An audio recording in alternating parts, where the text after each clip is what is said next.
ప్రభువైన యేసుక్రీస్తు నామములో కూడి ఉన్న మీ అందరికీ ఆన్లైన్ లో ఈ ఉపవాస ప్రార్థన ఆచరణ సమావేశం వారికి ఆ శుభాలు వందనాలు చేస్తున్నారు. దేవుని కృప మీ అందరికీ మిమ్మల్ని నడిపించుకుంటారు. 15 రోజులు పూర్తయ్యాయి. ఈరోజు 16వ రోజు. ప్రతిరోజు కూడా చక్కగా ఉపవాస ప్రార్థనలు జరగడానికి దేవుడు చూపిస్తున్నాడు. ఈరోజు కూడా ఉపవాస ప్రార్థనలు అందరూ పాల్గొనడానికి మీకు ఎంతో ఆశ్చర్యం. ఈరోజు మనం వినబోయేటువంటి వర్తమానం చాలా మన ప్రార్థన జీవితానికి ఎంతో సహాయపడుతుంది. మన ప్రార్థనలకి ఒక గొప్ప సమాధానం అనేది ఇస్తుంది. చాలాసార్లు మనము ఈ ప్రార్థన చేస్తాము. అయితే ఈ రాత్రి కొంచెం ఆ ప్రార్థన యొక్క వివరణ, దాని వెనకాల ఉన్నటువంటి కొన్ని ప్రాముఖ్యమైనటువంటి సంగతులు ఈ రాత్రి మీకు చెప్పాలని నేను ఆశపడుతూ ఉన్నాను. బహుశా మీరు వినోదం ఇప్పుడు వరకు ఈ రాత్రి చెప్పేటటువంటి సంగతులు. అయితే దేవుని మహాత్మను బట్టి దేవుని యొక్క వాక్యంలో నుంచే ఆ మాటలన్నీ కూడా దేవుడు మనకి ఈ రాత్రి ప్రకటించబోతున్నాడు. దేవుని స్తోత్రం. అపోస్తలుడైన పౌలు తిమోతికి రాస్తూ 2 పత్రికలు రాశాడు. మొదటి పత్రిక 2వ అధ్యాయం 1 నుంచి 3 వాక్యాలు. తిమోతికి పౌలు రాసినటువంటి 2 పత్రికల్లో మొదటి పత్రిక 2వ అధ్యాయం 1 నుంచి 3 వాక్యాలు. మనము సంపూర్ణ భక్తియు మాన్యతయు కలిగి నెమ్మదిగా సుఖముగా బ్రతుకు నిమిత్తం అన్నిటికంటే ముఖ్యముగా మనుషులందరి కొరకును, రాజుల కొరకు, అధికారులు అందరి కొరకు విజ్ఞాపనములను, ప్రార్థనలు, యాచనలు, కృతజ్ఞతాస్తుతులను చేయవలని హెచ్చరించుతున్నాను. దేవుడి వాక్యమును మన వినికిడిలో మనకు అర్థమగునట్లుగా పరిశుద్ధాత్మ బోధించుగాక. దానికి మనందరము లోబడదుము గాక. దేవుడు మనల్ని ఆ వాక్యానుసారంగా నడిపించును గాక. దానిలో ఉన్నటువంటి ఆశీర్వాదం మనకు పొందుదుము గాక. చాలా సార్లు ఈ వాక్యాన్ని మనం విన్నదే, చదివిందే. మనుషులందరి కొరకు, ఏమండి, మనుషులందరి కొరకు, రాజుల కొరకు, అధికారులందరి కొరకు విజ్ఞాపనములని, ప్రార్థనలని, యాచనలని, కృతజ్ఞతాస్తుతులని, వీటన్నిటిని కూడా చెల్లించమని దేవుని వాక్యం చెప్తుంది కనుక మనం చాలా సార్లు మనుషులందరి కొరకు ప్రార్థన చేశామా? మనుషులందరి కొరకు ప్రార్థన చేయమని బైబిల్ చెప్తున్నప్పుడు మనుషులందరి కొరకు ప్రార్థన చేస్తున్నాం. తెల్లవారి కొరకు చేస్తున్నాం, నల్లోరి కోసం చేస్తున్నాం. పొట్టి పొడుగని భేదం లేదు. ఆ దేశం ఈ దేశం అని భేదం లేదు. అందరి కోసం కూడా ప్రార్థన. ఎందుకు? మనుషులందరి కోసం. చెడ్డోళ్ళు ఉన్నారు, ఏమండి, వ్యభిచారులు ఉన్నారు, దొంగలు ఉన్నారు, అంతకులు ఉన్నారు, దోపిడీ చేసే వాళ్ళు ఉన్నారు, దగా చేసే వాళ్ళు ఉన్నారు, ఏమండి, మోసం చేసే వాళ్ళు ఉన్నారు. ఎంతో మంది ఉన్నారు, ఏమండి, ఎంతో మంది ఉన్నారు.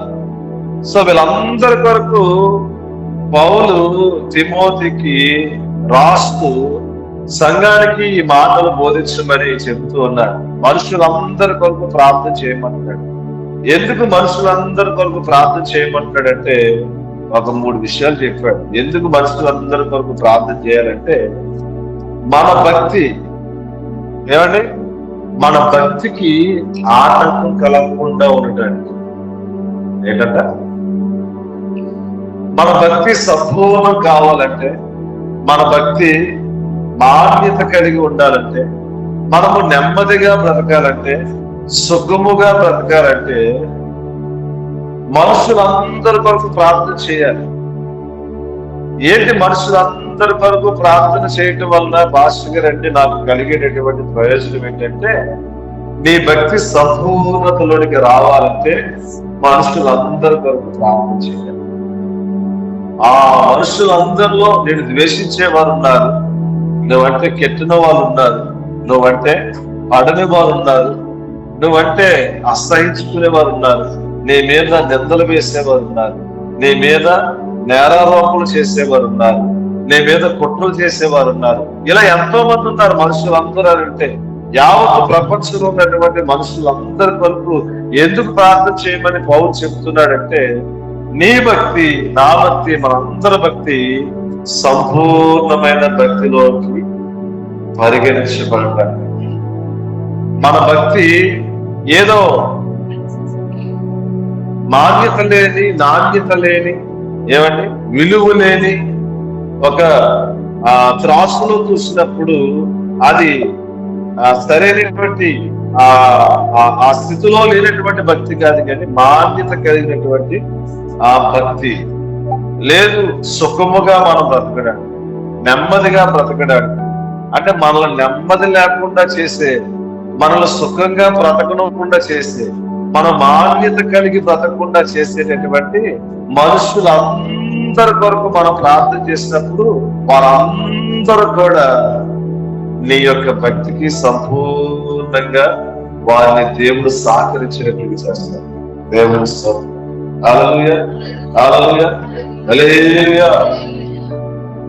కాబట్టి ఎందుకు మనుషులందరి కొరకు ప్రార్థన చేయాలి?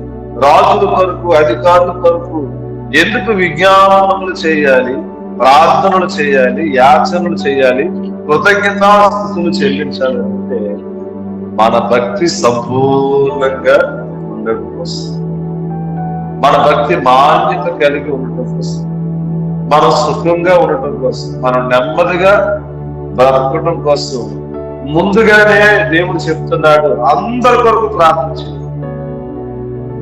అలా మనుషులందరి కొరకు ప్రార్థన చేసినప్పుడు నీకు సుఖం లేకుండా చేసేవారు మనస్సులు ఆటోమేటిక్ గా ఈ ప్రార్థన వల్ల దేవుడు బాగుస్తాడు. నీకు నెమ్మది లేకుండా చేసేటటువంటి పరిస్థితులు, అలాంటి ప్రశ్నలని దేవుడు ఏం చేస్తాడంటే నీకు ప్రతికూలంగా కాదు, నీకు అనుకూలంగా బాగుస్తాడు. నీ మీద లేచి నిన్నేదో అనగదొక్కాలని, నీ జీవితాన్ని ఒక విలువ లేకుండా, గుర్తింపు లేకుండా, ఒక సరైనటువంటి శ్రేష్టమైనటువంటి జీవితం అనేది లేకుండా చేసేటటువంటి వారందరినీ కూడా దేవుడు నీ వాసం చేస్తాడు. హల్లెలూయా. రక్షణ పొందినటువంటి మనం, ఏమండి, అపోస్తుల యొక్క విశ్వాస ప్రామాణికం కలిగినటువంటి మనం యేసుక్రీస్తుని మనం సొంత రక్షకుడిగా అంగీకరించి, యేసే దేవుడిగా మనం కలిగి, ఆయన సిలువలో మన కొరకు చేసినటువంటి కార్యాన్ని జ్ఞాపకం చేసుకుంటూ, ఆయన పునరుద్ధరణని జ్ఞాపకం చేసుకుంటూ, ఆయన మరలా రాబోతున్నాడని చెప్పి నిరీక్షణతో ఉన్నటువంటి మనము మనుషులందరి కొరకు ప్రార్థన చేసేటువంటి ఒక అనుభవం. ఎందుకంటే అది మన జీవితానికి సుఖాన్ని, నెమ్మదిని, మనకు సంపూర్ణ భక్తిని, మనకి మాన్యతని కలిగించడం. హల్లెలూయా, హల్లెలూయా. కాబట్టి ఈ రాత్రి మనం చేసేటటువంటి ప్రార్థన అలా ఉండాలి. ఎందుకు మనుషులందరి కొరకు ప్రార్థన చేయాలన్న ప్రశ్న దగ్గర ఇదిగో ఇవి నీకు కలిగేటటువంటి ప్రయోజనం, నీకు కలిగేటటువంటి ఆ బెనిఫిట్స్ ఏవైతే ఉన్నాయో అక్కడ పౌలు రాశారు. ఎందుకంటే ఊరకనే మనం చెయ్యగా, ఏదైనా మనం చేసామంటే దానికి కష్టపడేటటువంటి వాడి జీతానికి పాత్రుడు. ప్రార్థన చేసినట్టు నువ్వేం చేస్తున్నావు? అక్కడ ప్రార్థన అనేది విజ్ఞాపన అన్నాడు, అక్కడ ప్రార్థనలు అని చెప్పాడు, ఏమన్నా అక్కడ యాచనలు అని చెప్పాడు, అక్కడ కృతజ్ఞతాస్తుతులు అని చెప్పాడు. విజ్ఞాపన వేరు, ప్రార్థన వేరు, యాచన వేరు, కృతజ్ఞతాస్తుతి అనేది వేరు. విజ్ఞాపన అనేది ఒకరు ఇద్దరు చేసేది కాదు, గుంపుగా చేసేటటువంటి దాన్ని విజ్ఞాపన అంటారు. ఏమంటే అందుకనే విజ్ఞాపన ప్రార్థన అంటాం. అంటే కొంతమంది ఒక 10 మంది, ఒక 20 మంది, ఒక 30 మంది, ఒక 40 మంది, ఒక 50 మంది కలిసి ఏమంటే ఆ గుంపుగా కూడుకొని మనం ఓన్లైన్ ప్రార్థనలో చేస్తున్నాం కదా. ఏం చేస్తున్నాం? విజ్ఞాపన ప్రార్థన చేస్తున్నాం. కొన్ని అవసరాల కొరకు, కొన్ని దీర్ఘకాల సమస్యలు పరిష్కారం కొరకు, కొన్ని జటిలమైనటువంటి ఆ శ్రమలు, ఆ సమస్యలు, వాటన్నిటిని కూడా పరిష్కరించుకోవడానికి ఏం చేస్తున్నామంటే విజ్ఞాపన చేస్తున్నాం. ఒకరి కోసం ఒకరు. ఏమండి ఒక కుటుంబం కోసం ఇంకొక కుటుంబం, ఒక సంఘం కోసం ఇంకొక సంఘం, ఒక దేశం కోసం ఇంకొక దేశం, ఒక రాష్ట్రం కోసం ఇంకొక రాష్ట్రం. ఇలాగ ఏం చేస్తున్నారంటే విజ్ఞాపన చేస్తున్నారు. అంటే గుంపుగా కలుసుకొని చేసినటువంటి ప్రార్థన విజ్ఞాపన ప్రార్థన. ప్రార్థనలు అంటే వ్యక్తిగతంగా చేసుకునేటటువంటి ప్రార్థనలు. ఏమంటే గుంపుగా కలుసుకొని చేసినటువంటి విజ్ఞాపనలో ఎవరి కోసం ప్రార్థన చేయమన్నాడు? మనుషులందరి కోసం చేయమన్నాడు, రాజుల కోసం చేయమన్నాడు, అధికారుల కోసం చేయమన్నాడు. ఎందుకు? ఆ విజ్ఞాపన ప్రార్థన వలన మనుషులందరి కొరకు, రాజుల కొరకు, అధికారుల కొరకు చేయటం వలన మన భక్తి సంపూర్ణం కాబడుతుంది. మనం సుఖంగా నెమ్మదిగా ఉంటాం. మనం ఒక విలువైనటువంటి, ఒక మాన్యత కలిగినటువంటి ఆ స్థితిని మనము సంతరించుకుంటాము. దేవునికి స్తోత్రం. యాచనలు ఏమండి? ఇంకా అలాగూ దేవుని యొక్క సన్నిధిలోని ప్రార్థనలు అంటే వ్యక్తిగతంగా, కుటుంబ పరంగా చేసినటువంటి వాటి ప్రార్థనలు అంటాం. యాచన ఏమండి? ఇంక అదే తదుపుగా దాని గురించి ఇంక అలాగా ఏమండి అది జరిగేంత వరకు కూడా దాని గురించి అలాగా ఆ యాచన చేస్తూ, దాని గురించి ప్రభు సన్నిధిలోని అలాగ కనిపెడుతూ ఎదురు చూస్తూ చేశాడు. కృతజ్ఞత ప్లస్ స్తుతి. ఇవన్నీ ఎవరి కోసం చేయమంటున్నాడు? మనుషులందరి కోసం, రాజుల కోసం, అధికారుల కోసం ఇవన్నీ కూడా చేయమంటున్నాడు. అలా చేయటం వల్ల మన భక్తి సంపూర్ణం అవుతుంది. మన భక్తి మాన్యత కలిగినటువంటి భక్తి అవుతుంది. మనకు నెమ్మది వస్తుంది, సుఖం వస్తుంది. ఎవరి కృతజ్ఞత, ఎవరికి స్తుతి? కృతజ్ఞతాస్తుతులు చెల్లించమంటున్నాడు. ఎవరికి కృతజ్ఞతాస్తుతి చెల్లించమంటున్నాడు? ఈ మనుషులందరూ కూడా ఏదో ఒక రూపంలోనే మనకి ఉపయోగపడుతున్నారు కనుక వారి కృతజ్ఞత చెల్లించమంటున్నాడు. దేవునికి స్తోత్రం. వారందరినీ నీకు ప్రయోజనంగా కలిగించినటువంటి దేవునికి స్తుతి చెల్లించు. ఒక్కడమే బతికేగలవా? ఒక కుటుంబం ఉంటే బతికేస్తుందా కుటుంబం? ఒక రాష్ట్రం ఉంటే బతికేస్తుందా ఒక రాష్ట్రం? ఒక దేశం కాదు కదా. ఏమన్నా ఈ దేశానికి ఇంకొక దేశం సహాయం చేయాలి, ఈ రాష్ట్రానికి ఇంకొక రాష్ట్రం. 4 ఏళ్ళు నోట్లకు వెళ్తున్నాయంటే రైతులు ఉండాలి, పండించినటువంటి రైతు ఉండాలి. వాటిని తీసుకొని వచ్చి మార్కెట్లోని అమ్మేటటువంటి డీలర్ ఉండాలి. ఏమండి అవి తెచ్చుకోవాలంటే ఉద్యోగం ఇచ్చినటువంటి ఒక పారిశ్రామిక కంపెనీ ఉండాలి. ఏదో ఉండాలి పని చేసుకోవటం. ఏమండి తల ఎక్కువైపోయింది పురుషులకి, కత్తిరించేవాడు ఉండాలి. ఏమండి ఇవన్నీ కూడా రోగం వచ్చింది.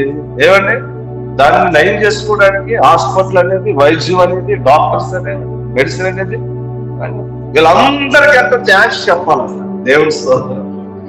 అందరు థ్యాంక్స్ చెప్తున్నా, అసలు థ్యాంక్స్ చెప్తున్నా. వీళ్ళందరూ రైతులకు థ్యాంక్స్ చెప్తున్నావా? చెప్పట్లే. డాక్టర్స్ చెప్తున్నావా కృతజ్ఞత? చెప్పట్లే. ఏమండి వాళ్ళ దగ్గర నుంచి సేవలు చేయించుకుంటున్నావు, వాళ్ళ దగ్గర నుంచి ఏదో ఒకటి. ఏమంటే ఆ డబ్బులు ఇస్తున్నాం కదండి, డబ్బులు ఇచ్చినా ఒకవేళ ఆ మనుషులు ఒకవేళ లేకపోతే ఏంటి పరిస్థితి? డబ్బులున్నా వైద్యం లేదు, వైద్యులు లేరు, హాస్పిటల్స్ లేవు. ఏం చేస్తాం? అప్పుడు ఎవరొక్కరు వచ్చి ఏదో వాళ్ళకి తెలిసినటువంటి కొంత మెడిసిన్, కొంత వైద్యం అందించినప్పుడు దేవుడిలో వచ్చాం. ఏమంటారు అప్పుడు? ఇంకా దేవుడు గుర్తుకు రాడు, ఆ మనిషే దేవుడు కదండి. కాబట్టి గమనించండి, కృతజ్ఞత అనేది ఈ మనుషులందరి పట్ల మనం కలిగి ఉండాలి. దేవుడి రాజుల పట్ల మనం కృతజ్ఞత కలిగి ఉండాలంట, అధికారుల పట్ల మనం కృతజ్ఞత కలిగి ఉండాలంట. కృతజ్ఞత కలిగి దేవునికి మనం స్తుతి చేసేది. వీళ్ళందరినీ కూడా ప్రభువా నా భక్తి పరిపూర్ణ కావాలని నువ్వు ఇచ్చావు. దేవుని స్తోత్రం. మనమేమో వీళ్ళందరి శత్రువులు, ఈ మన మీద కుట్రలు చేస్తున్న వాళ్ళు, వీళ్ళందరూ కూడా మన భక్తిని సర్వనాశనం చేయడానికి పుట్టారనుకుంటున్నాము. వీళ్ళంతా మనకి నెమ్మది లేకుండా చేస్తున్నారు, సుఖం లేకుండా చేస్తున్నారు అని చెప్పి మనం ఏంటంటే దేవుని దగ్గరికి వచ్చి వాళ్ళు ఏదో చేసి ప్రభు అని చెప్పేసి మనం అంటున్నాం. ఆయనే ఇలా ప్రార్థన చేయమని ఆయన ఏంటి ప్రార్థన? ఏమండి? మనుషులందరి కొరకు, ఏమండి, రాజుల కొరకు, అధికారుల కొరకు ప్రార్థన, విజ్ఞాపన, యాచన, కృతజ్ఞత, స్తుతి చెల్లించవాలని హెచ్చరిస్తున్నారు. ఇదేదో మామూలు చెప్పట్లేదు, ఏమంటే హెచ్చరిస్తున్నారు. మామూలుగా చెప్తే హెచ్చరిస్తే ఎవరు వింటాడండి అసలు? మామూలుగా చెప్తేనే సంఘాలు ఖాళీ అయిపోతుంది. ఇక గద్దించి హెచ్చరించి, ఏమండి, ఇక గట్టిగా బెత్తం వాడేటటువంటి ఆ స్థాయిలో చెప్తే ఇంకెక్కడ ఉంటారు ఈ రోజున? కానీ పౌలు హెచ్చరిస్తూ ఈ మాటలు చెబుతూ ఉన్నారు. కాబట్టి రాత్రి ప్రభునందు ప్రియమైన దైవజనంగా ఆన్లైన్ లో ఉన్నటువంటి వారిని కూర్చొని దేవుని వాక్యం ఇచ్చినటువంటి వారి మనుషులందరి కొరకు, రాజుల కొరకు, అధికారుల కొరకు ఎందుకు మనం ప్రార్థన చేయాలంటే మనకి సంపూర్ణంగా మార్చబడటం కోసం, మన భక్తి మాన్యత కలిగి ఉండటం కోసం, మన సుఖంగా బ్రతకడం కోసం, నెమ్మదిగా బ్రతకడం కోసం మనము మనుషులందరి కొరకు, రాజుల కొరకు, అధికారుల కొరకు ప్రార్థన చేయాలి. అందులో అందరూ ఉన్నారు, అన్ని డిపార్ట్మెంట్స్ ఉన్నాయి, అన్ని దేశాలు ఉన్నాయి, ఏమండి, అన్ని రకాల మనుషులు ఉన్నారు. వాళ్ళందరి కొరకు కూడా ప్రార్థన చేయమని బైబిల్ సెలవిస్తూ ఉంది. ఇప్పుడు కొన్ని మాటలు చెప్తాను, క్విక్ గా కొంచెం మీరు రాసుకోండి, లేదు జాగ్రత్తగా వినండి. రక్షించబడినటువంటి మనల్ని పరిపాలించే వారి కొరకు, అధికారుల కొరకు ప్రార్థన చేయాలి. మనల్ని పరిపాలించే వారి కొరకు, ఏమండి, అలాగే అధికారుల కొరకు. పరిపాలనలు వేరు, అధికారులు వేరు, అవును కదా? పరిపాలించేటటువంటి వారు వేరు, అధికారులు వేరు. ఇప్పుడు దేశాన్ని పరిపాలిస్తున్నటువంటి వారు ఎవరు? నరేంద్ర మోడీ మన దేశాన్ని పరిపాలిస్తున్న, ఏమండి, పరిపాలకుడు నరేంద్ర మోడీ. అధికారులు ఎవరు?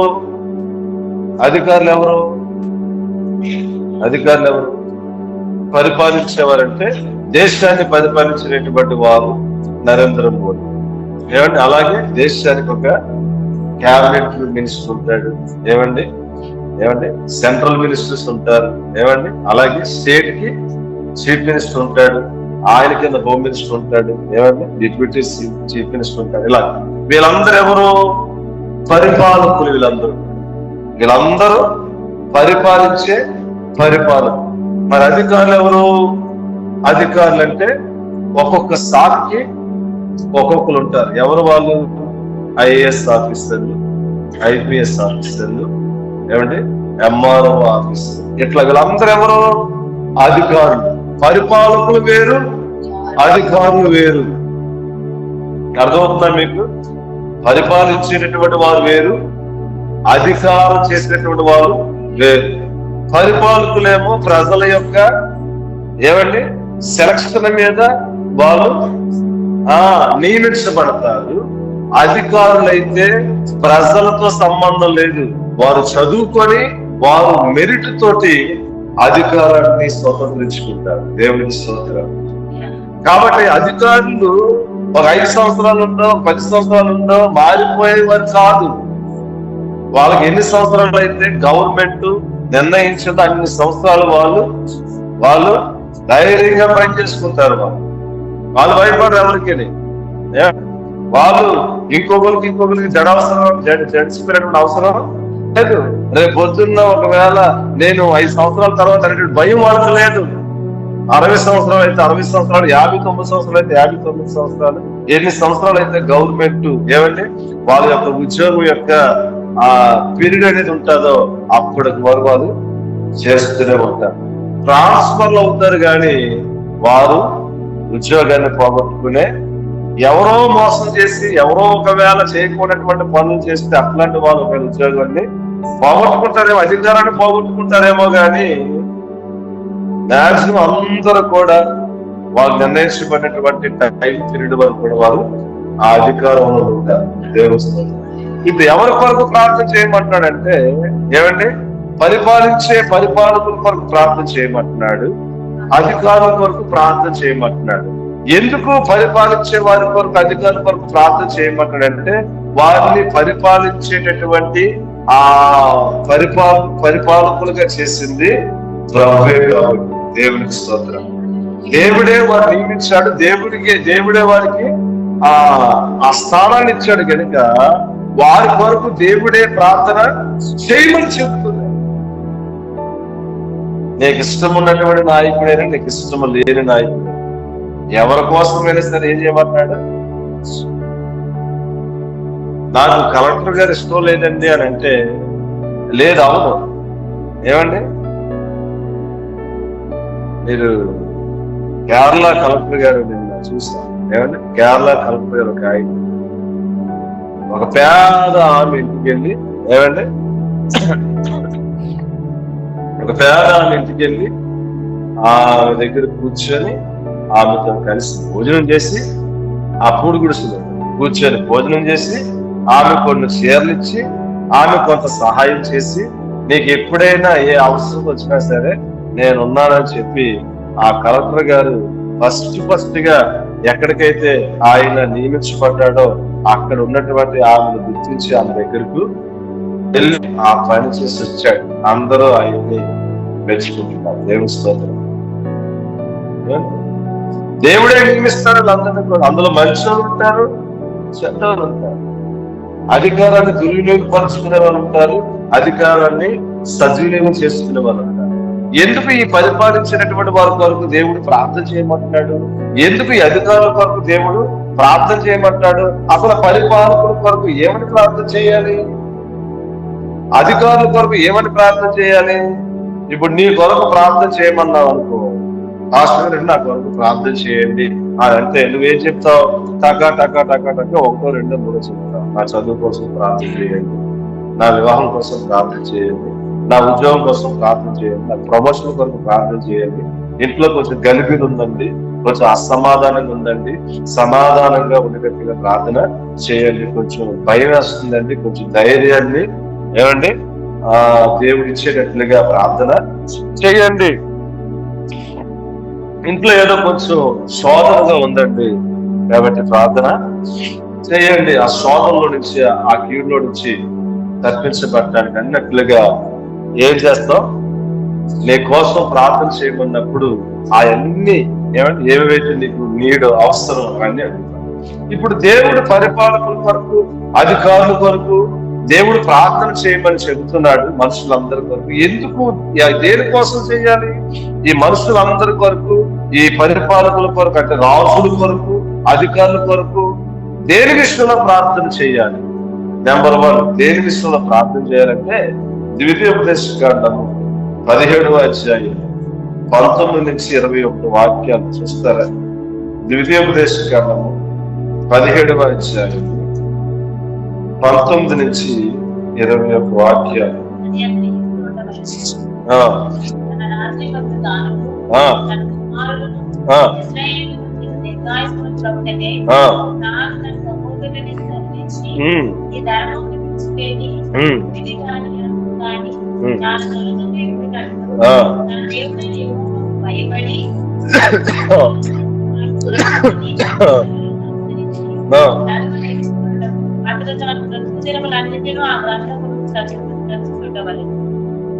దేవునికి స్తోత్రం. ఈ వాక్య భాగాలన్నీ కూడా ఏం చెప్తున్నాయంటే, దేవుని యందు భయభక్తులతో ఏలునట్లుగా, పరిపాలించినట్లుగా వారి కొరకు ప్రార్థన చేయాలి. అంటే దేవునికి భయపడి వారు పరిపాలించాలి. దేవునికి భయపడి వారు ఏం చేయాలి? అధికారులు వారి యొక్క పని వారు చేయాలి. వాళ్ళు ఎవరు క్యాబినెట్ మినిస్టర్ చెప్పాడని, లేకపోతే ఇంకొక మినిస్టర్ చెప్పాడని, ఇంకొక ఎమ్మెల్యే చెప్పాడనో, ఇంకోళ్ళు చెప్పారనో కాదు.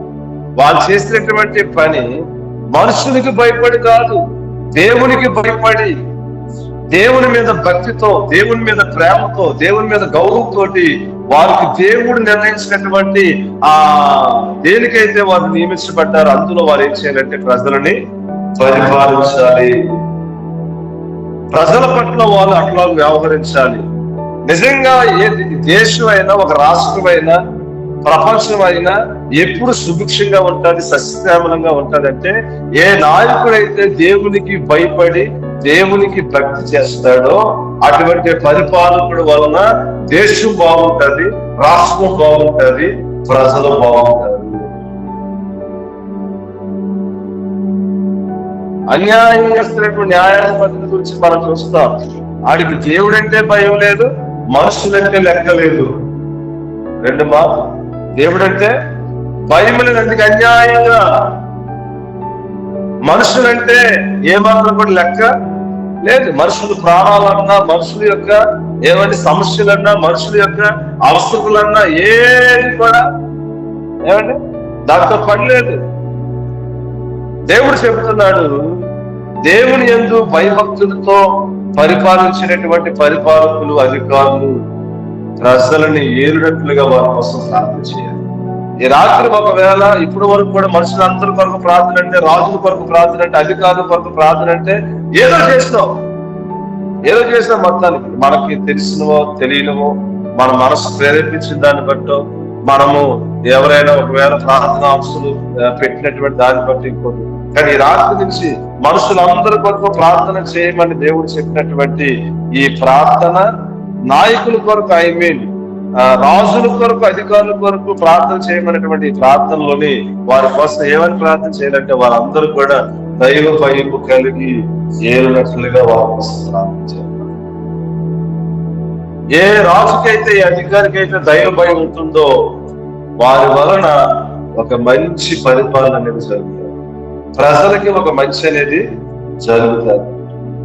దైవ భయం, మనుషుల పట్ల ప్రేమ ఉన్నటువంటి పరిపాలకులుగా, అధికారులుగా మన దేశం యొక్క పరిపాలకులని, అధికారుల్ని దేవుడు మార్చుగా. ఆమె ఇంకొక మాట చెప్తారు, ఇంకొక మాట, రాజుల కొరకు, అధికారుల కొరకు దేవుడు ప్రార్థన చేయమన్నటువంటి ఆ ప్రార్థన వెనకతలా ఉన్నటువంటి సంగతి ఏంటంటే, కీర్తనలు 2వ కీర్తన 10, 11, 12 వాక్యాలు చూడండి. కాబట్టి రాజుల విధేయులయుడి, రాజులారా వివేకులయుడి, భూపతులారా బోధవంతుడి, భయభక్తులు కలిగి యెహోవాను సేవించుడి, గడగడ వణుకుచు సంతోషించుడి. చూడండి, రాజులారా వివేకులయుడి, భూపతులారా బోధవంతుడి, భయభక్తులు కలిగి యెహోవాను సేవించుడి, గడగడ వణుకుచు సంతోషించుడి. ఆయన కోపం త్వరగా రగులుకొనును, కుమారుణ్ణి వృద్ధి పెట్టుకుని లేని ఎడల ఆయన కోపించినప్పుడు మీరు త్రోవ తప్పి నశించారు. ఆయన ఆశ్రయించి వారందరూ ధన్యులు. పరిపాలనలు, అధికారులు, పరిపాలన ఎలా ఉండాలంటే యేసుక్రీస్తు యొక్క సేవని, యేసుక్రీస్తు యొక్క సేవా తత్వాన్ని కలిగి వారు ప్రజలకు సేవ చేయాలి, ప్రజలకి పరిపాలన చేయాలి అని ప్రార్థన చేయాలి. ఎలాంటి తత్వం, ఎలాంటి మనస్తత్వం వాళ్ళకు ఉండాలంటే, ఎలాంటి వాళ్ళకి ఆ ఆ గుణం అనేది ఉండాలంటే ఏమండి, దేవునికి భయపడడం మాత్రమే కాదు, దేవుని సేవించేటటువంటి వారు. అంటే దేవుడు ఎట్లాగైతే ఈ భూలోకంలో దిగి వచ్చి సేవ చేస్తాడో, ఈ పరిపాలకులు, ఈ అధికారులు, ఈ మనుషులందరూ కూడా తమకు అప్పగించబడినటువంటి వారి యొక్క బాధ్యతల్లోని వారు అలా సేవ చేసినట్లుగా వారు ప్రార్థన చేయాలి. కొంతమంది చేయాలనేటటువంటి ఆశ ఉంది వాళ్ళకి, ఏమండి, కొంతమందికి అలాగునే వాళ్ళకి అప్పగించినటువంటి ఆ బాధ్యతల్ని కొనసాగించాలని ఉంది, కానీ వారికి ఆటంకాలు ఎదురవుతున్నాయి, వారికి కొన్ని ఇబ్బందులు అనేవి ఎదురవుతున్నాయి, పైనుంచి ఒత్తిళ్ళు వస్తున్నాయి, వాళ్ళు పైనుంచి ఇంకోటేదో వాళ్ళ మీద ఏమండి ఇబ్బంది కలుగుతూ ఉంది. సో ఇవన్నిటిని కూడా ఎట్లాగో వాళ్ళు జయించగలరంటే ఈ విజ్ఞాపనలు, ఈ ప్రార్థనలు, ఈ యాచనలు, ఈ కృతజ్ఞతాస్తుతులు చెల్లించడం వలన వాళ్ళకి ఎదురవుతున్నటువంటి ఆటంకాలన్నీ కూడా తొలగిపోయి వాళ్ళు చేయాలనుకున్న మంచి ప్రజలకు చేసేటటువంటి సేవలు వాళ్ళు అందిస్తారు. దేవుడికి రక్షించినటువంటి మనము క్రైస్తవులుగా పిలువబడుతూ క్రీస్తుని వెంబడిస్తున్నటువంటి మనము ఇలాంటి ఉద్దేశాన్ని, ఇలాంటి మనస్తత్వాన్ని కలిగి ఇలాంటి వాటి నిమిత్తమై మనము విజ్ఞాపనలు, ప్రార్థనలు, యాచనలు, కృతజ్ఞతలు అనేవి చెల్లించాలి. అధికారులు కొరకు చేసిన అధికారులని ప్రభావ దీవించినైనా అంటే ఏంటి, అధికారులను ఏం దీవించాలి? వాళ్ళు దీవించాడు దేవుడు, అధికారం వాళ్ళకి ఇచ్చాడు. దేవుని స్తోత్రం. పరిపాలకులు దీవించాలని ఇంకేం దీవించాలి? వాళ్ళ పరిపాలకులుగా దేవుడు మనకి ఇచ్చాడు. దేవుని స్తోత్రం. ఇంకేం దీవించాలి? ఇప్పుడు వాళ్ళని ఎలా దీవించాలంటే వారికి దేవుడు ఏ పర్పస్ అయితే వారికి ఆ స్థానాన్ని ఇచ్చాడో, ఏం చెయ్యమని దేవుడు వారికి ఆ బాధ్యత అప్పగించాడో అవన్నీ జరిగించినప్పుడు వారు దీవించబడిన వారు అవుతారు. హల్లెలూయా. వారు ఆశీర్వదించబడిన వాళ్ళు అవుతారు. అప్పుడు కదా వాళ్ళు ధన్యులని పిలువబడతారు. దేవునికి స్తోత్రం. ఎంత గొప్ప పరిపాలన చేశారండి ఆ రాజు, ఏమండి, ఆ అధికారి ఎంత మంచి సేవలు అందించాడండి, ఎంత భయముతోని, ఎంత ఏమండి భక్తితోని ప్రజల పట్ల అతడు వ్యవహరించాడండి. ఇవన్నీ ఎప్పుడు వాళ్ళు ఆ సేవలు అందించినప్పుడు, అలాంటి ఏంటంటారు, అలాంటి భద్రత ప్రజలకు ఇచ్చినప్పుడు, భరోసా ఇచ్చినప్పుడు వాళ్ళ గురించి రేపన్న రోజు ప్రజలు సాక్ష్యం చెప్తారు. మా దేవుడు మాకు మంచి పరిపాలకుని ఇచ్చాడండి. దావీదు కాలంలోని ప్రజలందరూ ఎలా బతికారంట? సుఖంగా, ఏమండి నెమ్మదిగా, భయం లేకుండా బ్రతికారు. ఎందుకంటే రాజు ఉన్నాడులే అన్న ధైర్యం. దేవుని స్తోత్రం.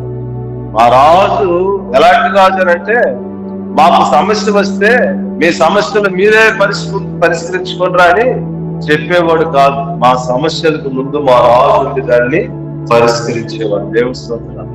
మోషే కూడా అట్లాగే, మోషే నాయకత్వంలో కూడా మోషే కూడా అలాగే ప్రజలని నడిపించాడు ఆయన నాయకత్వంలో.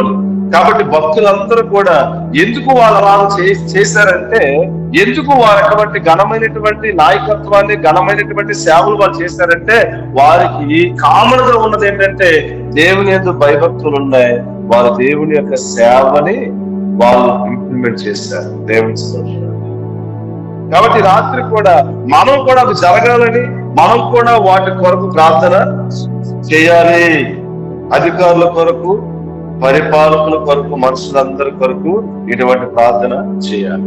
సామెతలు 31వ అధ్యాయం, సామెతల గ్రంథం 31వ అధ్యాయం, ఆఖరి అధ్యాయం, సామెతలు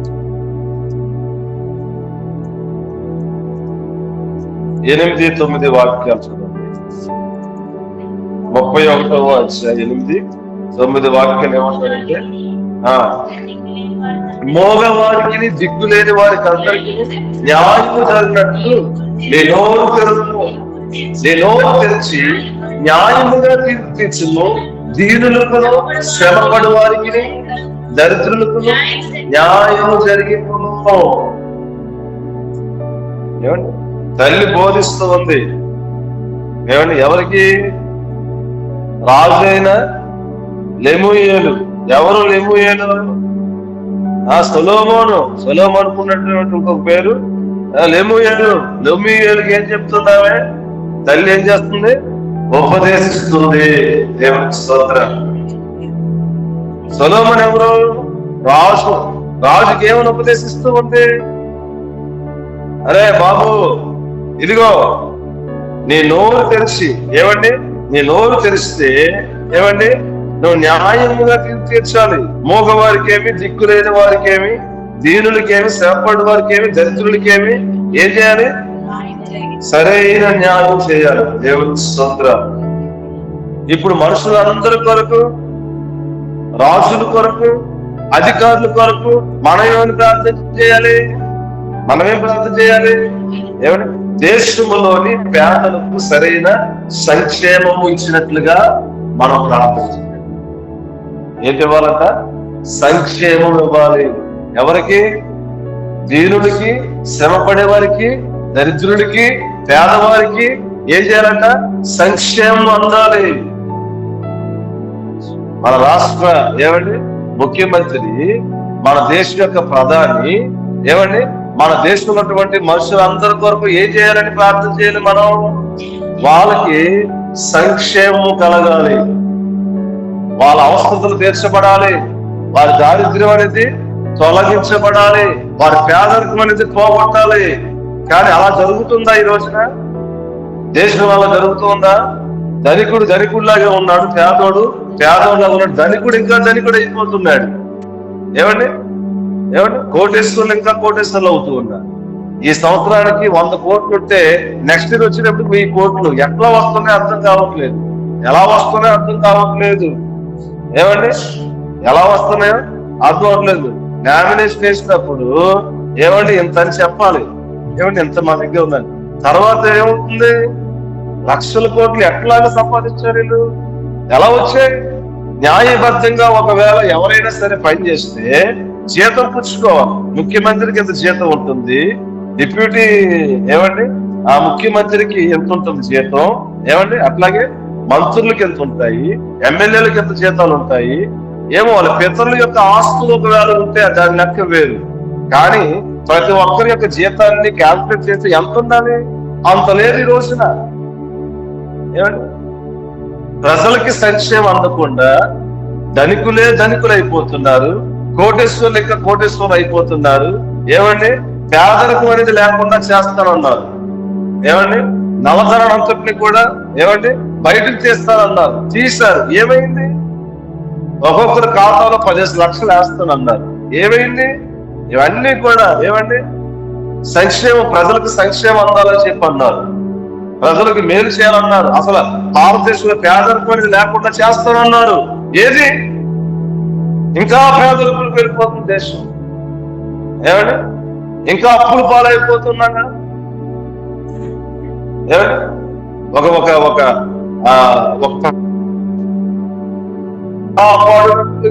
వారి వరకు మనం ప్రార్థన చెయ్యాలి. కాబట్టి ఈ రాత్రి ఇటువంటి ప్రార్థన మనం చేసినప్పుడు దేవుడు తప్పకుండా మన ప్రార్థనకు జవాబు ఇస్తాడు. మన ప్రార్థనకు జవాబు ఇస్తాడు. అంత మాత్రమే కాదు, మన జీవితాల్లోని దేవుడు మనల్ని ఆశీర్వదిస్తాడు. అంత మాత్రమే కాదు, మన భక్తి పరిపూర్ణం అవుతాడు. దేవుని స్తోత్రం. మన రాజు అలాగూ పరిపాలన చేస్తే ఇక మనకి ఏమండి? మన భక్తికి ఏంటి డాక్టర్? మన భక్తికి ఏంటి ఆకాశం? రాష్ట్రం యొక్క అధికారులు, నాయకులు, పరిపాలన అలాంటి పరిపాలన అందించినప్పుడు మనకి ఎందుకు? మన దేని భయం ఇంకా? ఆయన బట్టి మనం ధైర్యంగా ఉంటాం. దేవుని స్తోత్రం. ఆయన అందరినీ కూడా సమానంగా చూస్తాం. కులానికి కులం లేదు, మతానికి ఇక్కడ మత విభేదాలు కానీ కుల విభేదం ఏమి లేదు, పార్షియాలిటీ ఏమీ లేదు. దేశంలో ఉన్నటువంటి, రాష్ట్రంలో ఉన్నటువంటి కోట్ల మంది ప్రజలని పరిపాలించినటువంటి పరిపాలకుడిగా ఒక మంచి మనస్తత్వంతో, ఒక మంచి సహృదయంతో ప్రజలకు న్యాయం చేయాలని, సంక్షేమం చేయాలని ప్రజలకి ఏమండి ఆ ప్రజలకి ఏమండి ప్రజల పక్షంగా ఉండాలనేటటువంటి ఆ దృక్పథంతో మన పరిపాలన ఉన్నప్పుడు, మన అధికారులు ఉన్నప్పుడు ప్రజలకు మేలు జరుగుతుంది, ప్రజల యొక్క సమస్యలు తీరుతాయి, ప్రజలు సుఖంగా ఉంటారు, నెమ్మదిగా ఉంటారు. భక్తి చేసే వారందరి భక్తి సంపూర్ణమైన భక్తిగా వారి భక్తిని దేవుడు ఆశీర్వదిస్తున్నాడు. ఎంతసేపు అక్కడ అట్లా జరిగింది, ఇక్కడ అట్లా జరిగింది, ఆ చర్చ్ ఈ చర్చ్ ఏమంటే ఆ సేవకులు ఈ సేవకుల్ని వీళ్ళందరూ ఎట్లా చేశారు అట్లా చేశారని చెప్పారంటే అలా ఏం చేస్తున్నా అది రాకమునిపే అలా జరగకుండా, అట్లాంటి అగాస్యాలు జరగకుండా, అట్లాంటి అక్రమం అన్యాయం జరగకుండా వారి కొరకు ముందుగా మనం ప్రార్థన చేస్తే యెహోవా చేతిలో ఏమంటే రాజు హృదయము యెహోవా చేతిలో నీటి కాలువలు, నీటి కాలువలో అది ఆయన చెప్తున్న చెప్పిన దాన్ని తిప్పుతాడంట. సముద్రాన్ని చెప్పగలవా? నదిని చెప్పగలవా? వాన పడుతుంది నీ ముందు, నీకు వర్షం పడుతూ ఉంది, నీ ముందు వెళ్తుంది ఏంటది? నీటి కాలువ. దాన్ని ఏం చేస్తాం ఇప్పుడు? పొలగొట్టుకొని ఎలాగా ఒక పక్క వేస్తాం, అది పక్క నుంచి వస్తుంది, ఆ పొలం ఇంకో పక్క పెట్టి ఎలా చేస్తాం, ఆ పక్క వెళ్తాం. దాన్ని ఏంటి నీకు ఇష్టం అంటే తిప్పుతావు, ఇంకా అలా తిప్పి దాంట్లో చిన్న పడవ చేసి అలా ఆడిస్తుంటాం అన్నమాట. ఏమండి?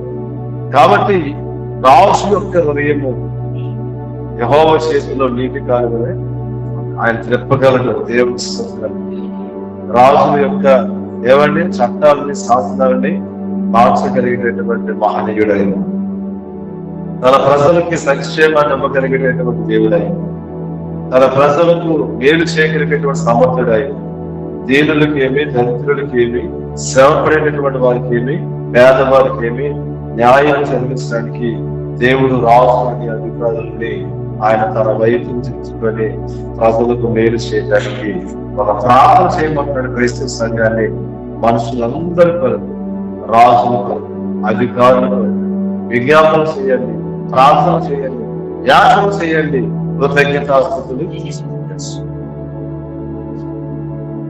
రేడి యాస వచ్చిందనుకో థ్యాంక్స్ చెప్పండి.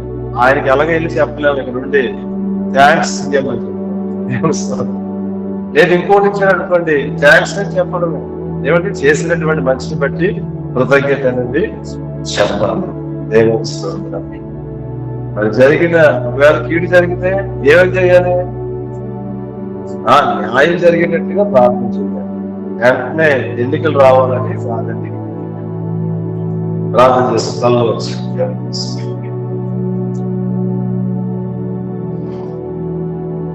సంపూర్ణ భక్తి, మాన్యత,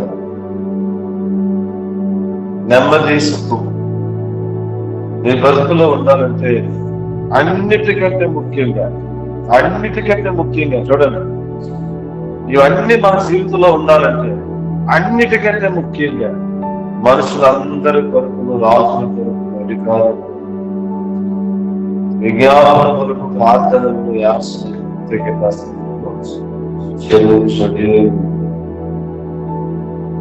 సుఖంగా బ్రతకాలి, నెమ్మదిగా బ్రతకాలి. నీ భక్తి ఎక్కడ ఆగిపోకుండా అది సంపూర్ణ భక్తిగా మారాలి. అది ఘనమైనదిగా, విలువైనదిగా ఎంచబడాలంటే మొట్టమొదటిగా నువ్వు చేయవలసింది సువార్త కాదు గారు. ఏమండి? ఇక్కడ అన్నిటికంటే ముఖ్యంగా మనుషులందరూ ఆ సువార్తను కూడా అద్భుతంగా జరిగించడం కోసం ముందుగా వీళ్ళ కోసం ప్రార్థన చేసినప్పుడు వాళ్ళే ఆ సువార్తను కూడా ఆటంకపరచకుండా అద్భుతంగా జరిగించడానికి సహాయపడతారు. అందుకే థ్యాంక్స్ గివింగ్ ఆ వాక్యంలో మనం చూస్తాం. రాజులు మనకు సపోర్ట్ చేయాలి, అధికారులు మనకు సపోర్ట్ చేయాలి. వాళ్ళ దయ మన మీదకి రావాలి. వారి యొక్క మనసు నుండి మన గురించి ఒక మంచి బుద్ధులు ఉండాలంటే వారి వరకు మనం విజ్ఞాపనలు చేయాలి, ప్రార్థనలు చేయాలి, యాచనలు చేయాలి, కృతజ్ఞతాస్తుతులు చెల్లించాలి. ఎవరి కోసం ప్రార్థన చేస్తున్నా? ఎప్పుడు కూడా చేసిన వాళ్ళ కోసమేనా? ఈ రాత్రి మనుషులందరి కొరకు చేయాలి. లోకులు ఉన్నారు, దొంగలు ఉన్నారు, ద్రోహులు ఉన్నారు, మూర్ఖులు ఉన్నారు, ఎంతో మంది అన్యాయంగా ప్రవర్తించే వారు ఉన్నారు, ఎంతో మంది నరహంతకులు ఉన్నారు. యాత్రదారులు ఉన్నారు. ఎంతో మంది తమ జీవితాలని పాడు చేసుకునే తన జీవితాన్ని పాడు చేయడానికి పూనుకునేటటువంటి వారు ఉన్నారు. అందరూ కొరకు ప్రార్థన చేయండి. నీ భక్తికి ఆటంకం కలగకుండా, నీ బ్రతుకుకి నెమ్మది సుఖము లేకుండా చేసినటువంటి వారి ప్రయత్నాలకు ముందే వారి కొరకు ప్రార్థన చేయండి. నీ శత్రు కొరకు ప్రార్థన చేస్తున్నామని ఒకవేళ తెలిస్తే వాడు నీకు హాని చేయాలని చూస్తాడా? సత్యంగా ఆయన చూడడు. నా కొరకు ఎంత ప్రార్థన చేస్తుంది, నా కొరకు ఎంతగా విజ్ఞాపన చేస్తుంది, నా కొరకు ఎంతగా తన కుటుంబంతో కలిసి ప్రార్థన చేస్తుంది, నా కోసం యాసన చేస్తుంది, నా కోసం నా కృతజ్ఞత కలుగుతుంది అని చెప్పి ఆయన చేయాలనుకున్నవాడు, కీడు చేయాలనుకున్నవాడు కూడా నీకు హాని కీడు చేయకుండా నీతో స్నేహం చేయడానికి, సహవాసం చేయడానికి ఇష్టపడండి.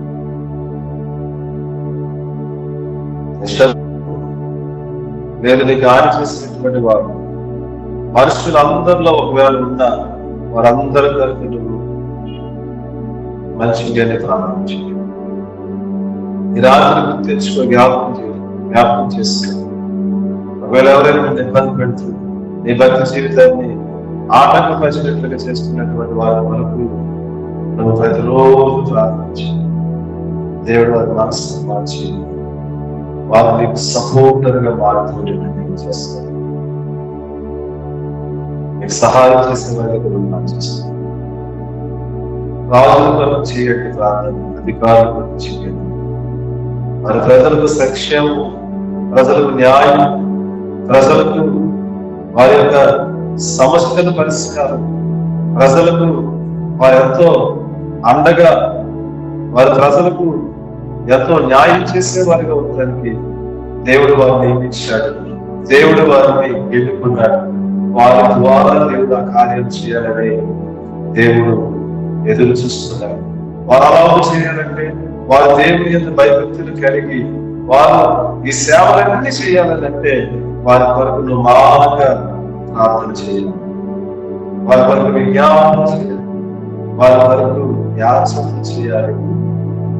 ఈ రాత్రి అర్థమవుతుందో ప్రియ దైవజనాన్ని, ఎందుకు రాజు కొరకు ప్రార్థన చేయాలి, ఎందుకు అధికారుల కొరకు ప్రార్థన చేయాలి? నీ కులపోడనా, లేదు నీ పార్టీ కూడానా, లేదు నువ్వు ఇష్టపడేటటువంటి నాయకుడనా? కాదు.